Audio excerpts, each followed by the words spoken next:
Okay, good morning and welcome to Yeshiva YouTube. Iyun, today I want to talk about the last Mishnah in Perek Chaf.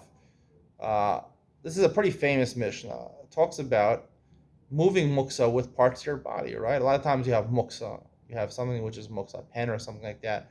Or you have something expensive like a wallet or a phone. And you don't want the kids to touch it or to lose it or someone to take it. So there's a big hat there in the post. Pretty much everyone agrees with this, that you can move it with any part that's not your hands. There's even discussion if you wear gloves, can you move it with your hands? Because you're not touching your hands. I think you can't do it with gloves. I'll tell you why in a second. But you can move with your forearms. You can move it with your shoulders. And this is what the Mishnah says. Matal talo begufo. This is what the Mishnah says. Right? If it was muksa, you can move it with your body. You can't move it with your hands. You move with your body. So why is that? By total muksa, the issur is to use your hands and not your body. So I mentioned the idea behind muksa is two reasons behind muksa, I think. And I think the post can say these two reasons. One reason you can't move muksa is because if it's in your hands, you might come to take it out to sharabim. Now, this reason would apply by other parts of your body also. If you have something in a backpack or something like that, and right, a knapsack is a normal way of carrying something, and you carry something to sharabim, even though it's in your backpack, you're chayav. If that's the normal way of carrying it out, you have your school books in your backpack, and you carry it to the street. So that's metal. That's hotzah. So according to that reason, it wouldn't matter what part of your body. But there's a different reason. That the reason you're not allowed to metal muksa is because it's like doing masav amatan. It's engaging in business-like activities. Now, the whole idea of business-like activities, the paradigm of business activities is exchanging money. That's really what it is. Business, the ultimate expression of doing business is when you pay for something.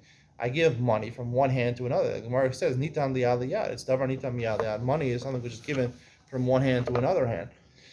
So therefore, according to that reason, and the reason of muksa, we don't engage in things which are muksa, which are not right, which are set aside not for use on Shabbos, is because we don't want to engage in business-like activities. A lot of muksa are things which are used for business-like activities.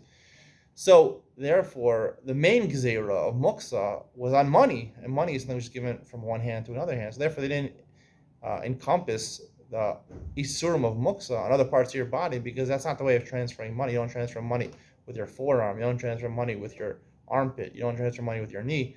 You transfer money from one hand to another hand. That's the most secure way to do it.